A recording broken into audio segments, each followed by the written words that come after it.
सचिन ज्योत्स्ना सुरेश शिशुनंद पाका छोटा गुलाब मी आज तुम्हाला मराठी नाट्यछट सादर करून दाखवणार नाही.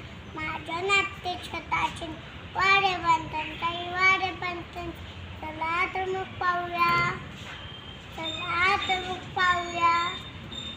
आईने हातपाय धुते काय म्हणते आज संध्याकाळी पाणी येणार ना, आज पाणी टंचाई आहे. आगाई आज पाणी टंचाई मला अजिबात वाटत नाही. आगाई या बंद घरात तीनच माणसं, एक तू एक मी आणि बाबा. केवढं पाणी भरून ठेवलेस काय म्हणते गप्प बस बोल बाई बसते गप्प. अगं या तर हातपाय धुवू हो अगदी अर्धाच पातळ पाणी कळतं ना मला. पाणी टंचाई आहे शिवाय शाळेत सांगतात की पाण्याचा वापर कमी करावा. ते कसं नसेल बरं मी बाई शाळेत सांगतात की पाहिजे तसा पाऊस पडत नाही. धरणातल्या पाण्याचा साठा हळूहळू कमी होत चालला आहे. आपल्याला आवश्यक तेवढंच पाणी घ्यावं. आगाय नसण्यासाठी केवढं पाणी भरून ठेवलंयस. गुगू ते भरलेलं पाणी कशाला गवत काल भरलेलं होतं ते शेअर झालं. आगाय तूच तर मी परवा पेपर मध्ये वाचून दाखवलंस ना पाणी कधी शिळ होत नाही म्हणून.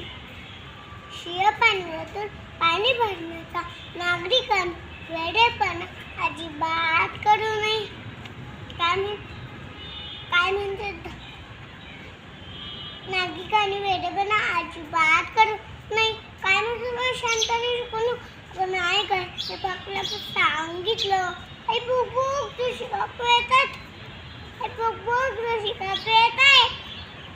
बादली घेऊन बहुतेक आपल्याकडेच येत असतील पाणी मागायला. काय म्हणते कटून लाव. अगं एक बादली भर पाणी काय हरकत आहे तुझी काकू काय म्हणते पाट्या खायला अगदी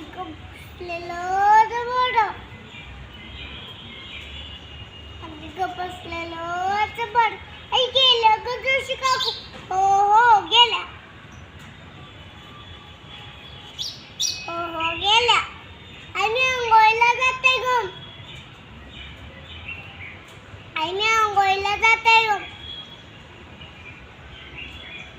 मी अंघोळ बादलीतच करते. पण नाही गरम पाणी कशात सगळ्या बादल्या तर गच्च भरलाय.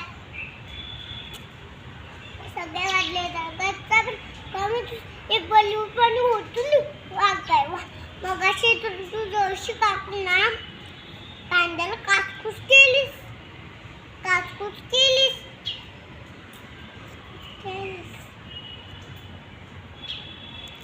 आणि आता मला म्हणतेस की पाणी ओतून दिलंस.